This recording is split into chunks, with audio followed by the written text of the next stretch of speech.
Hello, Cynthia. Good morning. How are you this morning? I'm great. How are you? Hey, we're good. We're talking about holiday budgeting, and it sounds like you're the expert and give us tips on some finance during the season of spending. Absolutely.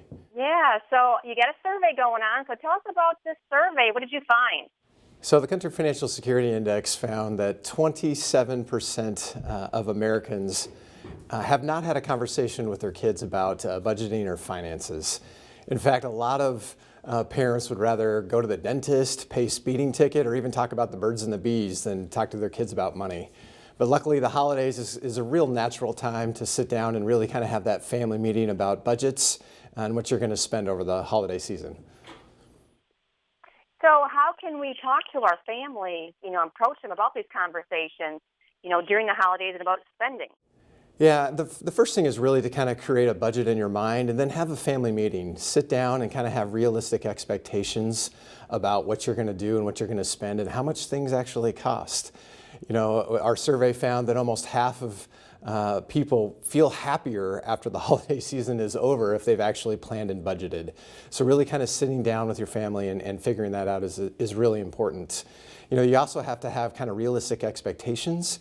One of the things that people think about is gifts, of course, but there's so many other expenses that go into the holiday season, such as potential travel to grandma's house.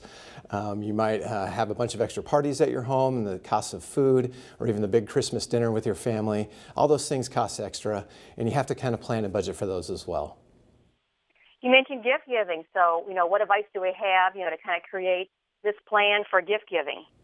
You just really have to set a budget number for your gift giving. One of the things we found also is spending time with your kids on that.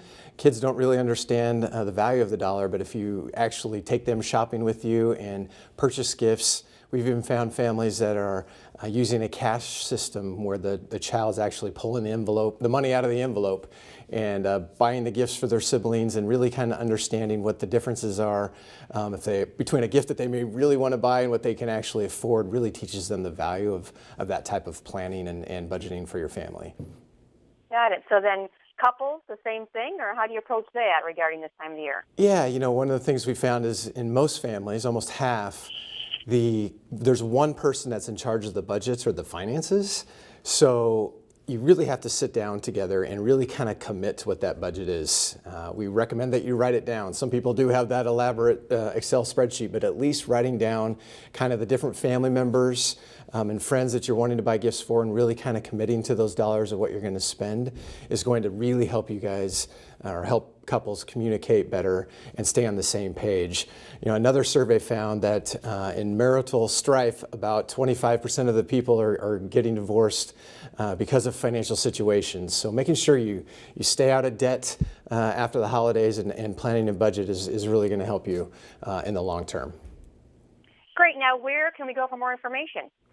For more information, you can go to countryfinancial.com. Great. Now, is there anything else we didn't mention in this interview you wanted to mention? We just thank you for the opportunity to share the story of the survey and hope you spend some time budgeting this holiday season. Wonderful. Thank you for the time this morning. Thank you, Cynthia.